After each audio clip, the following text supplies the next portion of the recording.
신종 바이러스 때문에 모든 사람들이 마음이 좀 무겁고 침체되고 또 예배드리는데도 상당히 불편한 마음으로 오신 분도 있을 텐데 오늘 성가대 찬양으로 큰 힘을 얻으시고요. 여러분들 이런 어려움도 우리가 믿음의 사람들은 잘 극복할 수 있도록 나라를 위해서 또 전 세계를 위해서도 많이 기도해 주시기 바랍니다. 예수 믿는 분이 아니고 교회 안 다니는 분 같은데 방송에 나와서 한번 그런 얘기를 하더라고요.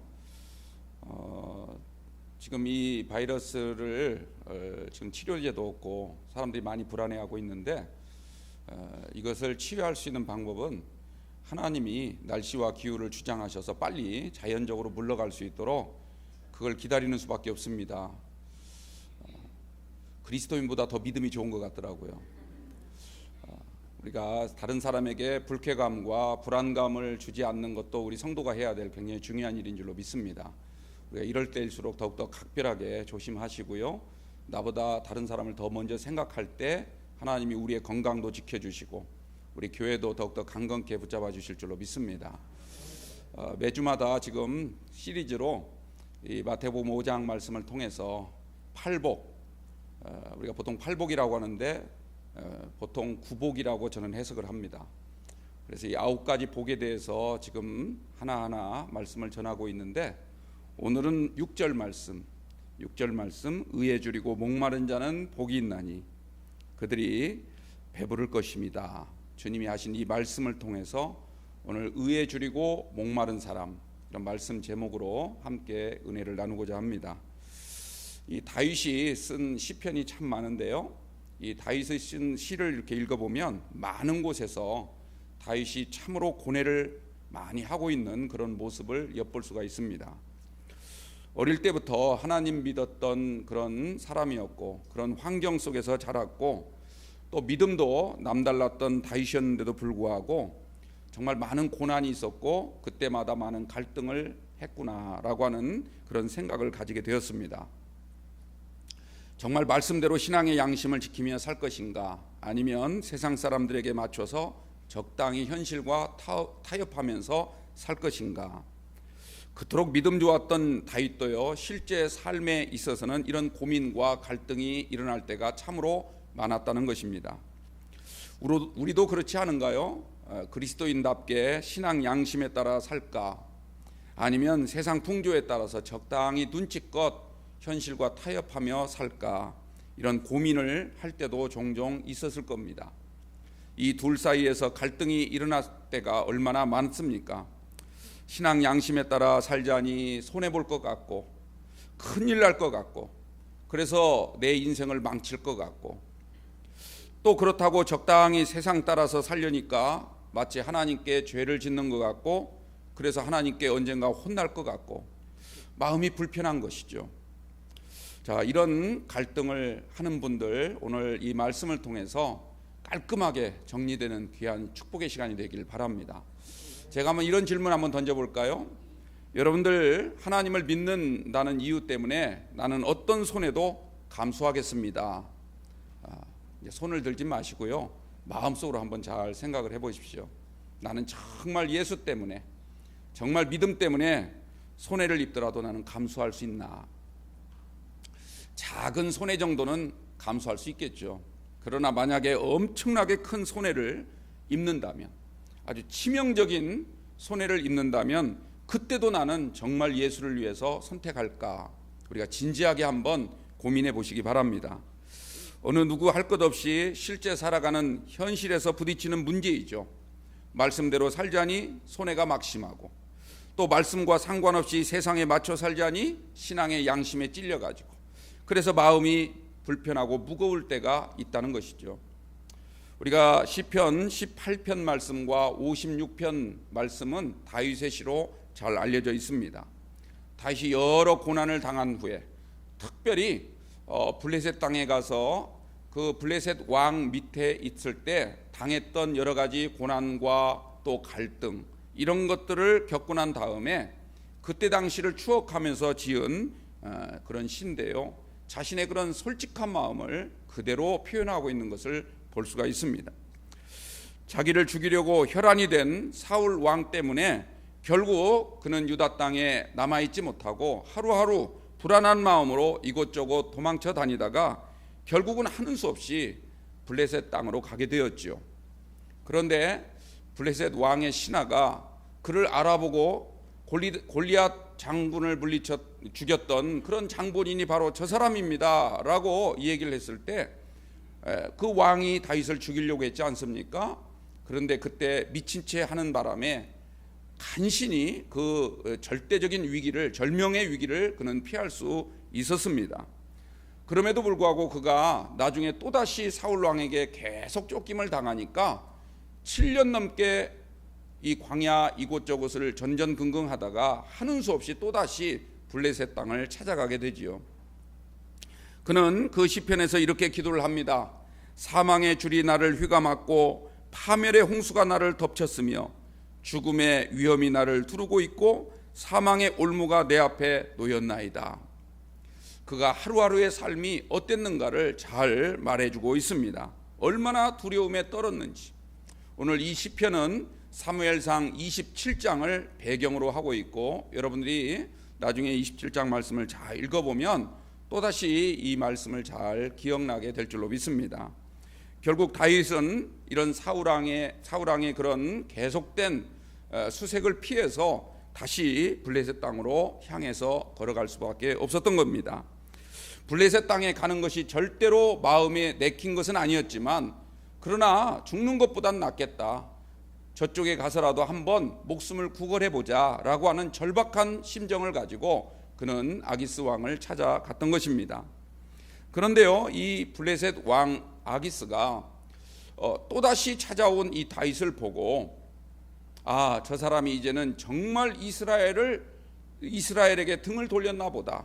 완전히 이스라엘을 등지고 이제는 나를 찾아왔구나 이렇게 생각을 하고 처음에는 아주 쌍수를 들고 그를 환영했고 또 그가 살아갈 수 있도록 거주지로 시글락이라고 하는 마을까지 그에게 주면서 아무런 걱정 없이 편안하게 살라고 아주 푸짐한 대접을 해 주었습니다. 그래서 다윗은 그 덕분에 1년 4개월 동안이나 무탈하게 지낼 수 있었다고 성경은 말씀하고 있습니다. 그런데 문제는 그 다음이었죠. 1년 4개월 정도가 지난 다음에 블레셋 왕이 정말로 저 다윗이 나에게 이제 충성을 할까 한번 시험을 해보기 위해서 그에게 이런 제안을 합니다. 너는 저 이스라엘 땅을 공격해 들어가서 그 땅 사람들을 죽이고 거기에 있는 물건들을 다 노략질 해와라 이렇게 명령을 내린 것입니다. 다윗이 정말 이스라엘에 대한 미련을 버렸는지 그래서 이제는 블레셋 왕인 아기스에게 충성할 사람인지를 한번 시험해 보고자 했던 것입니다. 이 명령을 들은 다윗은 정말 진퇴양난이었죠. 이스라엘을 공격하자니 하나님이 기뻐하시지 않을 것 같고 신앙의 양심이 허락하지 않는 거예요. 그래서 마음이 내키지 않는 거죠. 그렇다고 거절하자니 분명히 블레셋 왕 아기스가 자신을 의심할 것이 뻔하고 그로 인해서 죽임을 당할 수도 있겠구나 이런 생각을 하게 되었던 것입니다. 여러분 같으면 그런 상황에서 어떻게 하시겠습니까? 다윗은요 참으로 기가 막힌 꾀 하나를 생각해냅니다. 그래서 그 꾀로 말미암아 위기를 모면하게 되죠. 이스라엘 땅을 쳐들어가긴 쳐들어갔는데 이스라엘 땅에 들어가서 이스라엘 사람들을 공격한 것이 아니라 이스라엘 땅에 살고 있는 이방인들을 공격하는 그런 이야기가 나오고 있습니다. 이스라엘 땅 안에 얹혀 살고 있는 이방인들, 구술 사람, 기르스 사람, 아말렉 사람들을 공격해서 그들을 죽이고 그들이 기르던 가축들과 재물들을 빼앗아 왔다는 그런 이야기가 나오고 있습니다. 사무엘상 27장 10절 말씀에 보면 다시 돌아온 다윗에게 블레셋 왕이 이렇게 묻습니다. 네가 오늘 누구를 공격했느냐? 누구를 침노하였느냐? 이렇게 물어봅니다. 그 물음에 대해서 다윗이 대답을 합니다. 우리가 유다의 네겝과 여라무엘 사람의 네겝과 겐 사람의 네겝을 침노하였노라. 이렇게 대답을 합니다. 여러분들 이 말이 무슨 뜻일까요? 네겝이란 말은 남쪽 땅이다 이런 뜻입니다. 남쪽에 있는 넓은 광야 지역을 일컫는 것이죠. 그러니까 유다의 네겝이란 말은 분명히 유다에 있는 땅이긴 하나 거의 버려서 쓸모없이 된 그런 땅과 같은 그곳을 쳐들어갔는데, 거기에 가보니까 여라무엘 사람들이 있어요. 거기에 가보니까 그술 사람들이 있어요. 그리고 거기에 가보니까 아말렉 사람들이 있다는 겁니다. 그들을 살고 있는 마을을 공격했다는 것이죠. 여러분들, 여라무엘이라는 것은, 여라무엘 사람은요, 역대상 2장 9절 말씀을 보니까 유다 지파의 남쪽 국경 근처에 살고 있는 헤스론 사람들의 후손을 일컫고 있습니다. 또 겐 사람 역시 유다 남쪽 사막지대에 살면서 아말렉과 교제하던 그런 민족을 일컫고 있습니다. 그러니까 이들은 이스라엘 땅에는 살고 있지만 이스라엘 사람은 아닌, 이스라엘 땅에서 그냥 얹혀 살고 있는 이방인들이었던 것입니다. 그러므로 다윗은 분명히 블레셋 왕의 명령을 따른 것은 틀림없는 것이죠. 어긴 것이 아닌 겁니다. 그런데 그렇다고 해서 그 블레셋 왕의 의도대로 행한 것도 아니다, 이런 말씀입니다. 명령을 분명히 따르긴 하였으나 그러나 하나님이 기뻐하시지 않는 일을 행하지 아니하고 그는 그런 지혜로 겨우 가까스로 위기를 모면할 수 있었다는 겁니다. 거짓말한 것도 아닌데 또 거짓말이 아닌 것도 아닌 그런 애매한 대답을 하게 되었다는 겁니다. 하나님께서 지혜를 주신 줄로 믿습니다. 그런데 그때 당시에는 다윗이 자기가 내뱉은 그 말, 자기의 꾀를 신의 한 수라고 생각을 했던 거예요. 야, 내가 정말 기가 막힌 묘안을 이렇게 마련했구나. 분명히 이스라엘은 아닌데, 그런데 블레셋 입장에서 본다면 이스라엘이 아니라고 할 수도 없는 그런 대답을 하게 함으로써 그 위기를 가까스로 모면했을 뿐만 아니라 이 아기스 왕으로부터 두터운 신임을 받게 된 계기가 되었다는 겁니다. 더 기가 막힌 것은요, 이 말을 들은 아기스 왕이 그 다음에 뭐라고 대답을 합니까? 다윗이 포로로 끌고 온 사람들을 보면서 다윗이 이렇게 승리하고 돌아왔는데 다윗은요, 이 사람들을 끌고 오진 않았어요. 그냥 그들의 재물만 아기스 왕에게 바쳤고 사람들은 끌고 오지 않았다, 이렇게 말하고 있습니다. 근데 그 이유가 뭐냐면 아기스 왕이 그들을 보고 이 사람들은 이스라엘 사람이 아니구나 라고 하는 걸 눈치챌까 봐 그렇게 했다고 말씀하고 있습니다. 그로 인해서 아기스 왕은 다윗이 진짜 이스라엘을 미워하는구나, 정말 이제는 이스라엘 사람들에게 등을 돌렸구나, 이렇게 생각을 하고 다윗을 온전히 믿기 시작했다라고 말씀을 맺고 있습니다. 그런데요, 여러분들, 우리가 여기서 생각해야 될 아주 중요한 거 하나가 있습니다. 다윗이 나중에 세월이 지난 다음에 이 사건을 기억하면서 시를 지어 하나님을 찬양했는데요, 그가 하나님께 고백한 말을 보면 이렇게 기가 막힌 묘책으로 그 위기를 모면했던, 아기스 왕을 멋지게 속여 넘겼던 자신이 생각한 그 신의 한 수, 이것이 내 머리에서 나온 것이 아니라 하나님께서 주신 지혜였고 하나님의 은혜였구나 라고 하는 사실을 입술로 하나님께 찬양 드렸다는 겁니다. 그때는 저도 솔직히 많은 갈등이 있었습니다. 거짓말하는 순간에는 신앙의 양심이 찔리기도 하였습니다.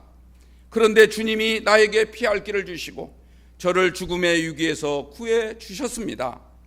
제가 블레셋 왕의 손에서 구원받은 것은 내 머리로, 내 능력으로, 내 꾀로 되어진 것이 아니라 하나님의 은혜입니다.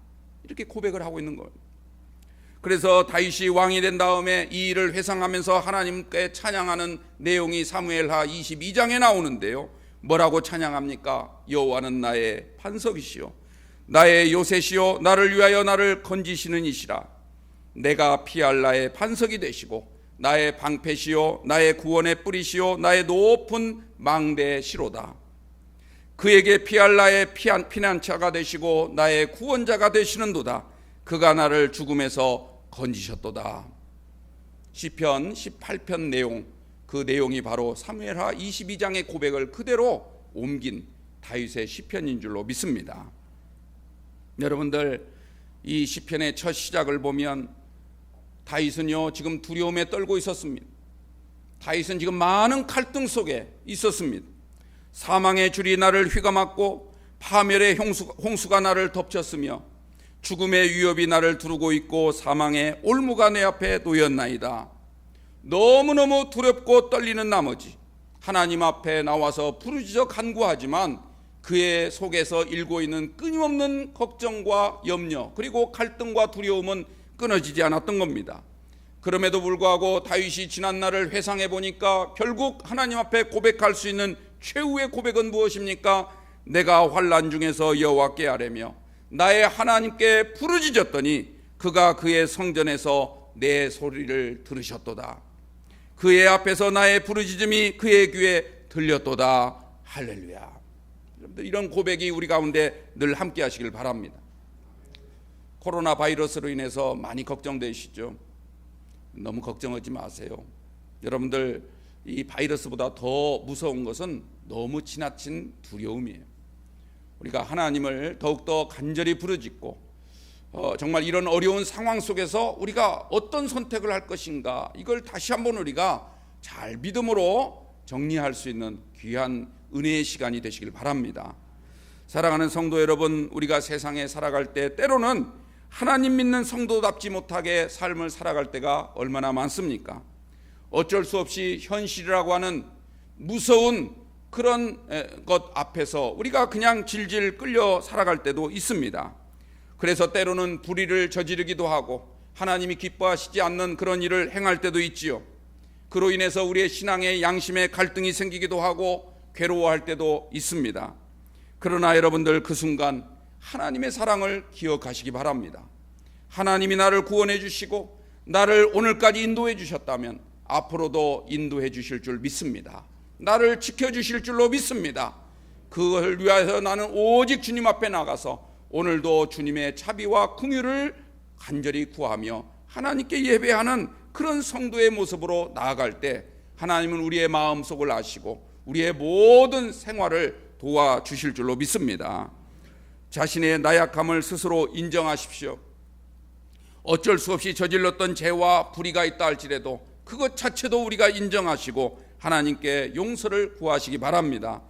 우리의 죄악보다도 훨씬 더 강력하고 뜨거운 하나님의 사랑, 그 사랑의 역사로 말미암아 우리의 모든 죄를 용서하시고 우리를 더욱더 가까이 당신의 품에 품어 주실 줄로 믿습니다. 내 스스로는 자신을 구원할 수 없다는 사실을 누구보다도 우리 주님이 잘 아시고 계세요. 그러므로 우리도 그 사실을 인정하고 주님의 은혜, 그 구원의 은총과 용서와 자비를 간절히 구하는 마음, 이런 마음을 우리 주님은 뭐라고 말하냐면 의에 줄이고 목마른 자다, 이렇게 말씀을 하고 있는 것입니다. 이것을 구할 줄 아는 사람만이 의로운 삶을 살려고 애쓰고 또 그로 인해서 하나님의 은혜를 받아 우리 삶 가운데 만족이 넘치게 될 줄로 믿습니다. 그들은 복이 있나니 그들의 배가 부를 것이며. 여러분들, 이 은혜를 다 받는 여러분들 다 되시길 바랍니다. 다윗이 이런 믿음이 확 생기니까요, 하나님을 향해서 뭐라고 찬송을 드리냐면 그 시편 쭉 읽어보면 그런 내용이 나와요. 여호와는 살아계시니 나의 반석을 찬송하며 내 구원의 하나님을 높일지로다. 하나님이 나를 원수들의 손에서 구원하시고 민족들이 내게 복종하게 하시며 나를 대적하는 자들 위에 나를 높이시고 나를 포악한 자들에게서 건지셨도다. 여호와가 나에게 인자를 베푸시며 내 후손에게까지 그의 인자하심이 영원하리로다. 여호와여, 이러므로 내가 모든 민족 중에서 주님께 감사하며 날마다 주의 이름을 찬송하리로다. 여러분들, 다윗이 이런 결단 내리는 게 결코 쉽지 않았을 것입니다. 특별히 다윗을 믿고 따랐던 사람들이 600명가량이었다라고 말씀하고 있습니다. 그 600명의 부하들, 이 사람들이 다윗을 향해서 뭐라고 얘기를 했겠습니까? 다윗이 위험한 선택을 할 때마다 신앙의 양심에 따라서 마치 기름을 등에 지고 불구덩이 속을 뛰어드는 것 같은 그런 모습으로 결정을 내릴 때마다 이 부하들이 다윗에게 와서 그렇게 하시면 안 됩니다. 그렇게 하시면 안 됩니다. 당신 목숨은 당신 하나의 목숨이 아닙니다. 우리의 목숨도 거기에 연결되어 있습니다. 심지어 우리 가족들도 한번 생각을 해보십시오. 온갖 불안과 두려움에 떨면서 다윗을 만류하고 다윗의 결정을 다시 뒤바꾸려고 하는 그런 일들을 얼마나 많이 했겠느냐, 이런 말씀이에요. 말씀대로 살다가는 우리 다 죽을 수밖에 없습니다. 그리고 사울 왕이 한번 한 짓도 생각을 해보십시오. 그가 우리를 죽이려고 얼마나 그동안 많은 세월을 동안 우리를 뒤쫓아다녔습니까? 우리가 죽음의 위기를 통과했을 때가 얼마나 많았습니까? 여기까지 겨우 가까스로 왔는데 여기서라도 인정을 받아야지 여기서 또다시 위험한 일로 뛰어들면 되겠습니까? 여기서 쫓겨나면 우리는 어디로 간단 말입니까? 우리도 우리 처자식들이 있습니다. 그러므로 당신 혼자 결정할 일이 아닙니다. 우리 모두의 목숨이 걸린 일이니까 신중하게 선택하시고 현실을 직시하십시오. 이렇게 이야기하였을 것입니다. 이런 말을 들을 때마다 다윗의 마음속에는 얼마나 많은 갈등이 일어났겠습니까? 실제로요, 사무엘상 30장 말씀을 보면 다윗이 살았던 시글락에 아말렉 사람들이 침노를 해옵니다. 그래서 모든 아녀자들을 다 포로로 끌고 가고요, 재물들을 다 빼앗아 탈취해서 도망쳤다고 말합니다. 나중에 다윗이 부하들과 돌아오고 나니까 마을이 쑥대밭이 된 거예요. 이 모습을 본 다윗의 부하들이 다윗을 돌로 쳐 죽이려고 했다라고 말씀하고 있습니다. 그런데도 다윗은요, 끊임없이 부하들 한 사람 한 사람을 설득하였습니다. 이제까지 수없이 많은 위기 속에서도 하나님이 우리를 지켜주셨다는 사실을 잊어버리지 마라. 과거를 생각하라, 이런 말이죠. 그리고 또 하나, 하나님은 지금도 살아계시고 우리의 형편과 처지를 다 알고 계시고 우리의 기도를 듣고 계신다. 현재의 믿음을 표현하고 있는 겁니다. 그리고 또다시 말을 합니다. 그렇다면 하나님이 우리를 살게 하신 까닭이 있지 않겠느냐? 오늘까지 우리를 살려주시고 생명을 지켜주신 이유가 있을 거 아니냐? 때가 되면 반드시 하나님은 악의 무리들을 물리쳐 주시고 우리의 억울함을 풀어주실 것이다. 미래의 약속에 대한 그런 말로 부하들을 설득하기 시작합니다. 과거의 은혜와 현재 하나님이 살아계심과 앞으로 장차 행하실 하나님의 약속을 믿고 다윗이 끊임없이 하나님께 부르짖어 기도하며 부하들을 설득했다, 이런 말씀입니다. 사랑하는 성도 여러분, 다시 한번 묻습니다. 우리가 하나님을 믿는 것 때문에 정말 그 어떤 손해를 입는다 할지라도 나는 감수하겠습니다. 이런 결단이 여러분들 이 시간에 있게 되기를 주님의 이름으로 축원합니다. 나 한 사람만이 아니라 나 때문에 다른 사람까지 고통을 겪는 한이 있다 할지라도 나의 신앙의 양심을 다시 지키는 일에 나는 최선을 다하겠습니다. 나는 의에 줄이고 목마른 사람으로서 하나님의 의를 끝까지 구하며 삶을 살아가겠습니다. 여러분들 이런 귀한 신앙의 결단이 여러분 가운데 함께 하시기를 주님의 이름으로 부탁을 드립니다. 때로는 견디기 힘든 상황이 놓일 때도 있을 거예요. 중요한 것은요, 여러분이 어떻게 결단을 하시든 여러분의 이런 고민, 여러분의 이런 갈등이 있어야 한다는 거예요. 그것 자체도 없다면 문제인 겁니다. 이런 갈등조차 없이 신앙생활하는 것은요, 마치 무서운 병에 걸렸음에도 불구하고 알지 못한 채 점점 죽어가는 사람과 같은 것입니다. 정확히 말씀드린다면요, 그런 사람은 교인일지는 몰라도 그리스도인은 아닙니다. 그들은 교회의 한 멤버는 될 수 있어도 하나님의 자녀는 될 수가 없는 것입니다. 여러분들 오늘 이 시간에 우리가 정말 이 땅에 참된 그리스도인으로서 그리고 하나님의 자녀로서의 다시 한번 우리의 믿음이 하나님 앞에서 정확하게 세워지는 놀라운 축복이 있게 되길 바랍니다. 오늘 주님은 말씀하십니다. 의에 줄이고 목마른 자가 되어라. 그래야 복이 있는 사람이다. 제가 여러 번 말씀드렸지만 여러분들, 주님이 말씀하시는 의라고 하는 것은 세상 사람들이 말하는 의와는 달라요. 어떤 사회적 정의, 예를 들자면 누구에게나 공정하고 또 법 앞에 평등하고 기회와 균등을 이렇게 중요시하고, 그리고 이 사회가 정말 책임 사회가 되도록 우리가 지향하는 이런 품성, 이런 하나의 그 가지고 있어야 될 우리의 덕성을 우리가 의라, 세상 사람들은 그렇게 말을 합니다. 그런 의도 우리가 있어야죠. 그러나 그것은 정말 하나님의 의를 받은 사람이 가진 결과적인 모습인 거예요. 하나님이 성경을 통해서 우리에게 말씀하시는 의라고 하는 건 간단해요. 하나님 말씀대로 사는 거예요. 하나님의 뜻을 이루는 겁니다. 어떤 상황에서도 하나님의 말씀을 먼저 생각하고 그 말씀이 요구하시는 길로 나아가는 그런 삶을 하나님은 의롭다, 이렇게 말씀을 하시는 겁니다. 이것이 이런 것에 우리가 줄이고 목말라 있어야 한다는 겁니다. 다시 말하자면 하나님의 뜻, 하나님의 말씀에 줄이고 목마른 사람이 되어야 된다, 이런 말씀이에요. 줄인다라는 말도요, 단순히 그냥 부족한 상태가 아닙니다. 그냥 배 고픈 정도가 아니에요. 지금 당장 먹지 않으면 생명이 위급한 그런 절박한 상황을 줄이다, 이 말로 표현하고 있는 겁니다. 예를 들자면 예수님께서 40일을 금식하시고 줄이신지라, 그 줄이신 모습을 보고 마귀가 저 돌을 떡덩이 되게 하라, 지금 당신 말이야 이 떡 한 덩이 먹지 않으면 죽잖아, 현실을 자꾸 자극하면서 예수님을 유혹한 것이죠. 그 예수님이 말씀으로 승리했다는 사실을 기억하시기 바랍니다. 목마르다는 말도 마찬가지예요. 갈증 정도가 아니에요. 당장 물 한 방울이라도 채우지 않는다면 죽을 수밖에 없는 그런 절박한 상태를 말하고 있는 겁니다. 예수님이 십자가에 달리실 때 마지막으로 남긴 말이 무엇입니까? 내가 목마르다, 이렇게 말씀을 하셨죠. 모든 걸 다 쏟았다는 겁니다. 물 한 방울, 피 한 방울까지 우리의 구원을 위해서 모든 것을 다 쏟으셨다. 그 표현을 내가 목마르다, 이렇게 표현하고 있는 거예요. 누가복음 15장 말씀을 보면요, 부자와 나사로 이야기가 나오죠. 부자가 나중에 죽어가지고 저 구렁이 속에 빠져가지고 불구덩이 속에서 뭐라고 말합니까? 저 나사로로 하여금 손끝에 물 한 방울이라도 찍어서 내 혀를 서늘하게 하소서. 목마르다는 거예요. 여러분들 지금 물 한 방울, 그 손끝에 찍은 그 물 한 방울이라도 내 혀에 닿지 않으면 나는 지금 죽을 것 같은 고통 속에 지금 있다는 그런 절박한 하소연을 지금 하고 있는 겁니다. 여러분들 그런 상황을 우리가 한번 느껴보셨습니까?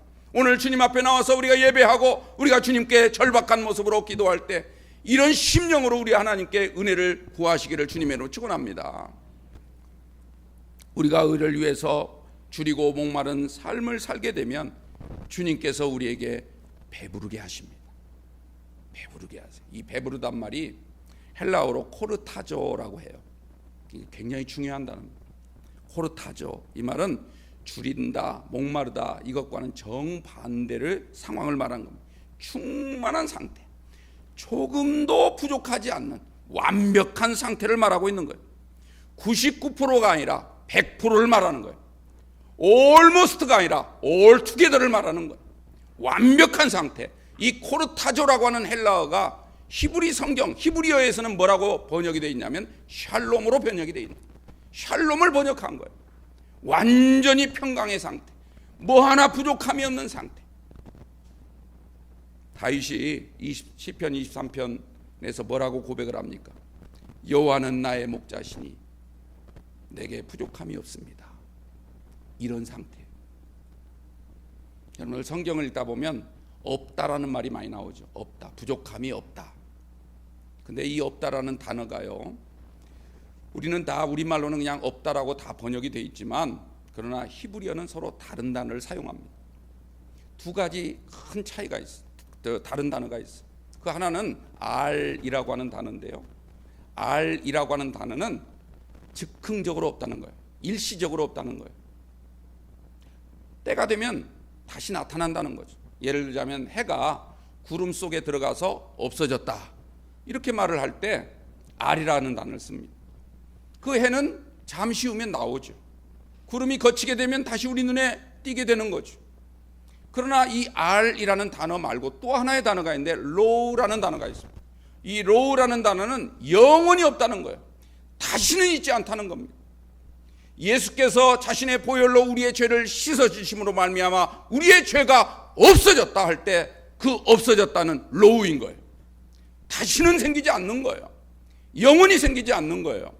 여러분들 오늘 다윗이요, 여호와는 나의 목자시니 내게 부족함이 없습니다. 이 말은 지금은 내가 배가 부르니까 배부릅니다, 이런 뜻이 아니에요. 또다시 지금 점심은 먹었지만 저녁 때가 되면 내가 또다시 배부르는, 배고픈 그런 상황을 얘기하는 즉흥적이고 일시적인 그런 없음을 말하는 게 아니에요. 주님이 나의 목자가 되시기 때문에, 하나님이 나의 아버지가 되시기 때문에 나는 부족함이 영원히 없습니다. 어떤 상황에서도, 어떤 형편에서도, 어떤 상황이나 형편에 따라서 내가 있고 없고가 아니라 주님이 나의 아버지가 되시고 나의 주님이 되시기 때문에 나는 이 땅에 살면서 영원토록 내게는 부족함이 없습니다.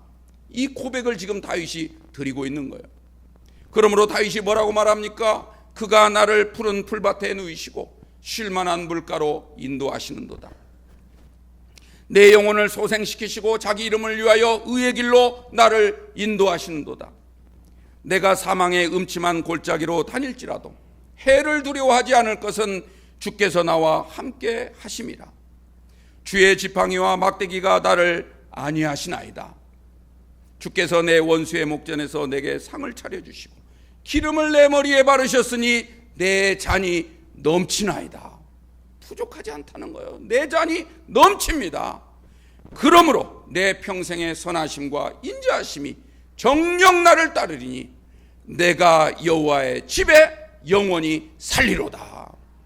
여러분들, 이런 고백이 오늘 저와 여러분들 가운데도 있게 되기를 축원합니다.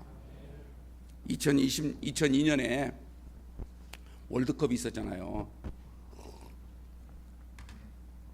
우리나라가 16강에 올라갔고 8강에 올라가고 4강에 올라갔어요. 다 아시기 때문에 놀라시질 않네요. 그 16강전 그 마지막 세 번째 경기 혹시 기억나신가요? 그 포르투갈하고 하는 경기였죠. 포르투갈하고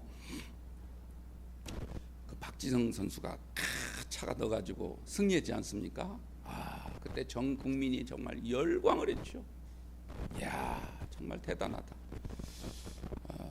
그런데요, 이 경기를 마친 다음에, 그러니까 우리나라가 16강 확정이 된 다음에 기자 히딩크 감독 아시잖아요. 히딩크 감독이 이 기자들하고 이렇게 인터뷰하는 게 전 국민에게 생방송으로 중계가 됐습니다.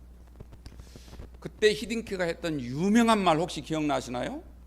나는 아직 배고프다, 이 말을 했어요. 나는 아직 배고프다.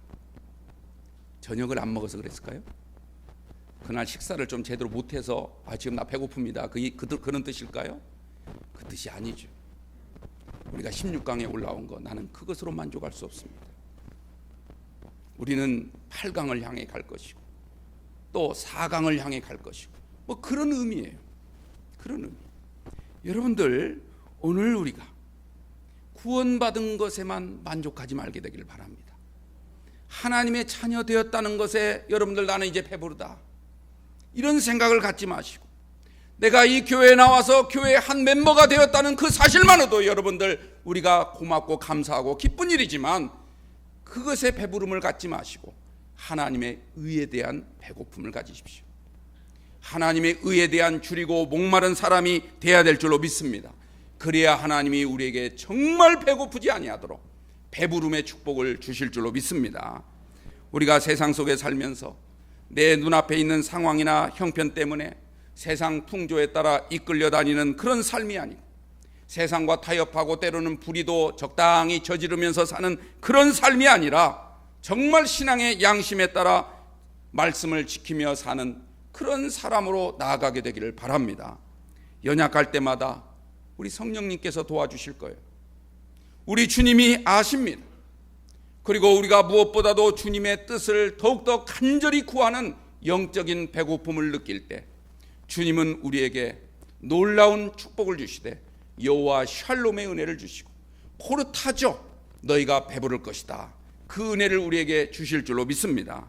전혀 부족함이 없도록 완전히 충만한 상태로 하나님을 섬기고 세상을 이길 수 있도록 이런 놀라운 은혜를 받은 사람만이 복 있는 사람인 줄로 믿습니다.